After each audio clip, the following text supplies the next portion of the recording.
اعوذ باللہ من الشیطان الرجیم بسم اللہ الرحمن الرحیم۔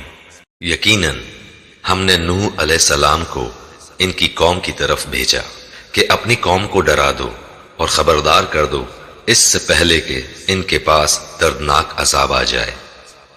نوح علیہ السلام نے کہا، اے میری قوم، میں تمہیں صاف صاف ڈرانے والا ہوں کہ تم اللہ کی عبادت کرو اور اسی سے ڈرو اور میرا کہا مانو، تو وہ تمہارے گناہ بخش دے گا اور تمہیں ایک وقت مقرر تک چھوڑ دے گا۔ یقیناً اللہ کا وعدہ جب آ جاتا ہے تو مؤخر نہیں ہوتا۔ کاش کہ تمہیں سمجھ ہوتی۔ نوح علیہ السلام نے کہا، اے میرے پروردگار، میں نے اپنی قوم کو رات دن تیری طرف بلایا ہے، مگر میرے بلانے سے یہ لوگ اور زیادہ بھاگنے لگے۔ میں نے جب کبھی انہیں تیری بخشش کے لیے بلایا، انہوں نے اپنی انگلیاں اپنے کانوں میں ڈال لی اور اپنے کپڑوں کو اوڑھ لیا اور اڑ گئے اور بڑا تکبر کیا۔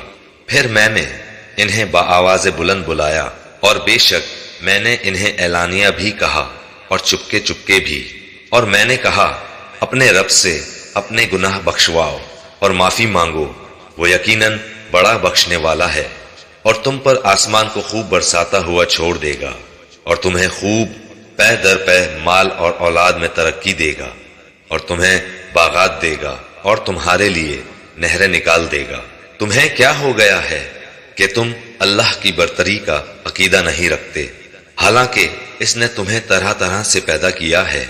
کیا تم نہیں دیکھتے کہ اللہ تعالیٰ نے اوپر تلے کس طرح 7 آسمان پیدا کر دیے ہیں، اور ان میں چاند کو جگمگاتا بنایا ہے اور سورج کو روشن چراغ بنایا ہے، اور تم کو زمین سے پیدا کیا، پھر تمہیں اسی میں لوٹا لے جائے گا اور پھر نکالے گا، اور تمہارے لیے زمین کو اللہ تعالیٰ نے فرش بنا دیا ہے تاکہ تم اس کی کشادہ راہوں میں چلو پھرو۔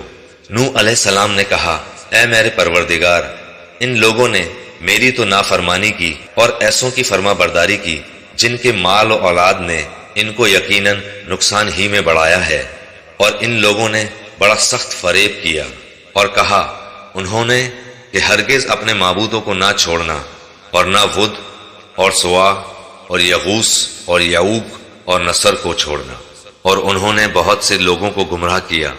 الہی تو ان ظالموں کی گمراہی اور بڑھا۔ یہ لوگ بسبب اپنے گناہوں کے ڈبو دیے گئے اور جہنم میں پہنچا دیے گئے، اور اللہ کے سوا اپنا کوئی مددگار انہوں نے نہ پایا۔ اور حضرت نوح علیہ السلام نے کہا کہ اے میرے پالنے والے، تو روئے زمین پر کسی کافر کو رہنے سہنے والا نہ چھوڑ۔ اگر تو انہیں چھوڑ دے گا تو یقیناً یہ تیرے اور بندوں کو بھی گمراہ کر دیں گے، اور یہ فاجروں اور ڈھیٹ کافروں ہی کو جنم دیں گے۔ اے میرے پروردگار، تو مجھے اور میرے ماں باپ اور جو بھی ایمان کی حالت میں میرے گھر میں آئے اور تمام مومن مردوں اور عورتوں کو بخش دے، اور کافروں کو سوائے بربادی کے اور کسی بات میں نہ بڑھا۔